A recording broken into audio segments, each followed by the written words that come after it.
Welcome to Cointable. I'm Chris Tisdale. First things first, we're going to do a shout out. Shout him out to Brad McCubbin. Brad McCubbin, I appreciate all the support. Thank you very much. Today, we're going to talk about the 3 things that you need to be a good coin grader. Number 1, this book. Okay, this is the ANA's grading standards for US coins. Now, I've been told, I have not confirmed this, but I've been told that both major grading companies use the standards that come out of this book. Supposedly, they use the standards from this book for grading coins. Whether they do or they don't, I don't know, but if you want to be a good coin grader, you'll start with this book. Okay, ANA's grading standards for US coins. Number 2, get yourself a good loop. I personally use the Bausch & Lomb 7X Hastings triplet loop. Number 3, a source of light. Now for me, I'm using a 100 watt incandescent light bulb, a clear light bulb. A lot of my dealer friends, they like to use soft white. It's a little easier on the eyes. I'm grading a lot of proofs, and so for me, a clear incandescent bulb works the best. The key is consistency. At the end of this video, I'm going to give you my number 1 tip. It is a must do. In other words, to be a good coin grader, there is one thing that you have to do, and I'll talk about it at the end of this video. But first, we're going to go ahead and grade some coins.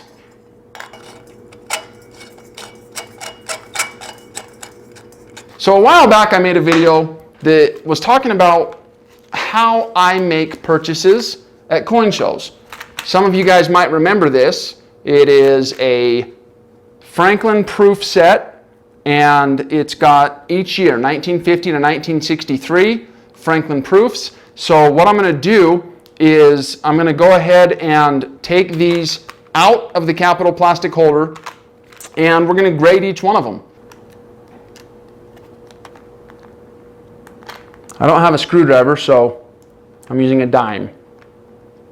Well, I have a screwdriver, I just don't have one here.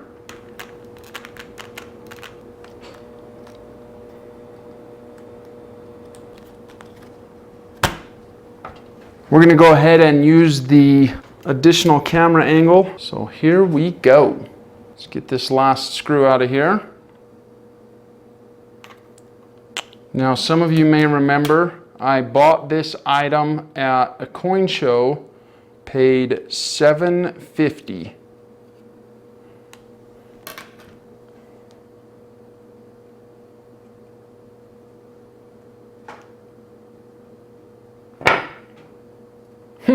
Bang. Probably couldn't do that again if I tried. It's probably not the best way to do it either, so I wouldn't recommend it. All right, here we go. We are going to grade each one of these coins. You guys, my main concern on these coins is going to be the 1950 through 1955, because those are your money coins in this set, anyways, in this group. So let's just jump right into it here.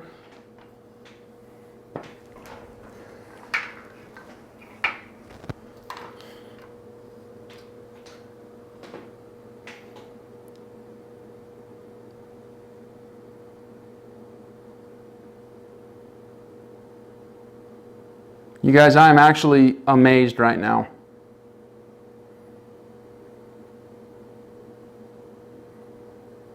If the reverse of this coin looks as good as the obverse, this is one of the better 1950s that I've ever found. Wow. So here's the deal.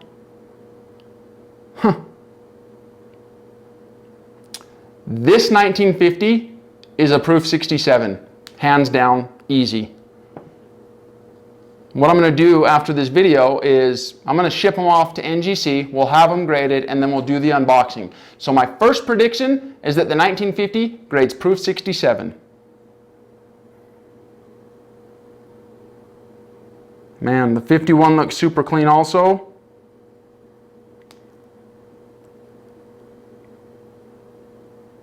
Someone took great care in putting together this set. I'm going to call the 1951 a proof 67 as well.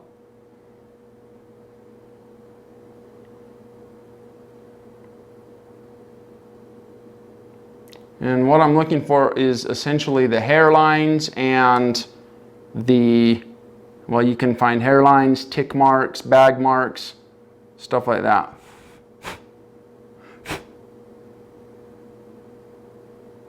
I think this 1952 is probably going to grade a proof 66, even though it has potential for a 67.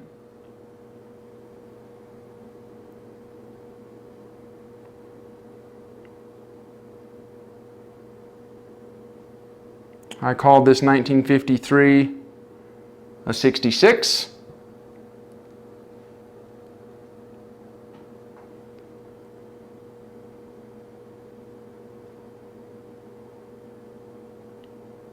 '54 is super clean, but yeah, I'm going to go ahead and call this 54 a proof 67 as well.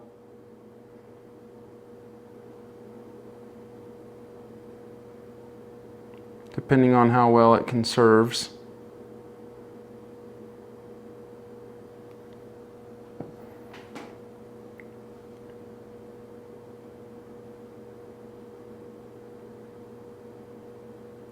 This 55 is as clean as they come.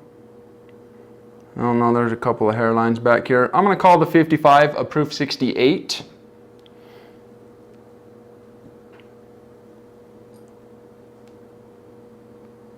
The 56 has a bag mark right there in front of the mouth. So I probably won't even send that to grade. If I did, it would probably come back a 5, just for that reason alone. So probably won't send that in.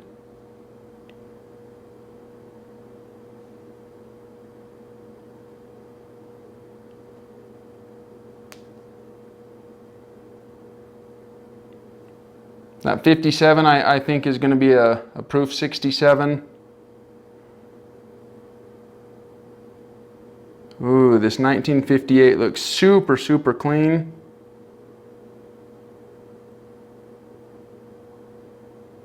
Go ahead and call that a proof 68.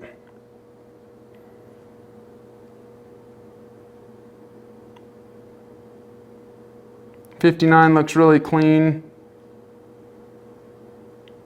Outside of some spotting there and a little bit of discoloration. It's got a little tiny tick mark right there in the bell, so I'm not going to send that either. That one in the 56, keep over there. 1960, it's got a fair amount of hairlines right here in this area. See those? So I'm not going to send that. 1961. I can't believe it's got a little tick mark there, a little tick mark there. I think that this could find its way into a 67 holder because it's otherwise really quite clean.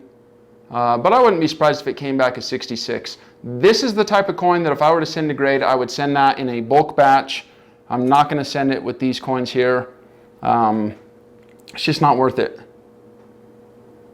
This 1962 is super nice. It's got a really frosty obverse there, as you can see. And if we can get that spot there to come off, sometimes, usually I can tell, but I can't tell if that spot is one that would come off or not with conservation. But if it will, I feel comfortable calling this a proof 67 star. And for the last coin, we have a 1963, and I would call this a proof 68. So, from 1950 to 1963, we have the 1950, which I'm very comfortable calling a proof 67.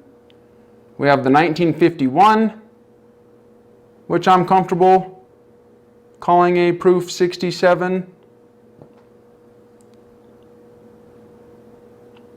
The 52,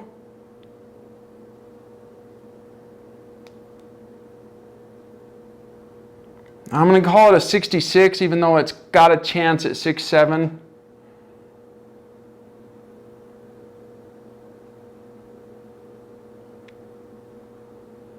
The 53 I think is a 6.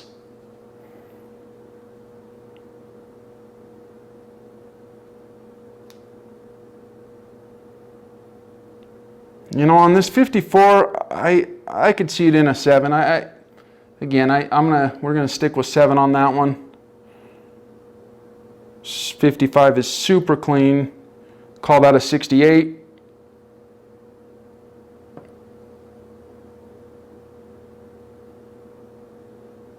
It's 58, 1958. I'm gonna call it a 68. Skipped this little guy here, this 57. I think this 1957 is going to end up in a 67 holder. Then the 58 I think will be a proof 68. And then we've got this 1962. I think it's going to end up in a 67 star. And then we got the 63, which I think is going to end up in a proof 68 holder if this discoloration is conservable, if it comes off. All right, you guys, we're gonna go ahead and get these coins conserved, and then we will submit them to NGC. If you would like to learn anything about that, I'm going to make a YouTube video. It should be coming out in the next week or two about submitting coins, how to submit coins to the graders. But essentially all I'm doing is I'm gonna conserve a couple of these, and then you take the coin, you put it in a vinyl flip, and you send it off to be graded, and then it comes back in a box. You open it, and it's just like Christmas. Just kidding. Anyways, I promised you guys a tip at the end. The tip is this, and it goes beyond a tip. Okay, here it is. If you're going to be grading coins, if you want to be a coin grader, if you want to make money in the coin business, or anything like that at all, you have to grade coins using one source of light. That's it, one source. You guys noticed when the camera switched over and we actually looked at those coins under the light to grade them, I was using one source of light. Everything else was shut off, turned off, the windows are shut, there's no natural light coming in. It is one source of light. That is the number one trick to be a consistent coin grader. One source of light. So that is the tip. And I wouldn't even call it a tip. It is a must do. It is the number one most important key factor when grading coins. One source of light and one source of light only. All right, you guys. Thanks so much for watching Cointable. I'm Chris Tisdale, and I will see you guys next time.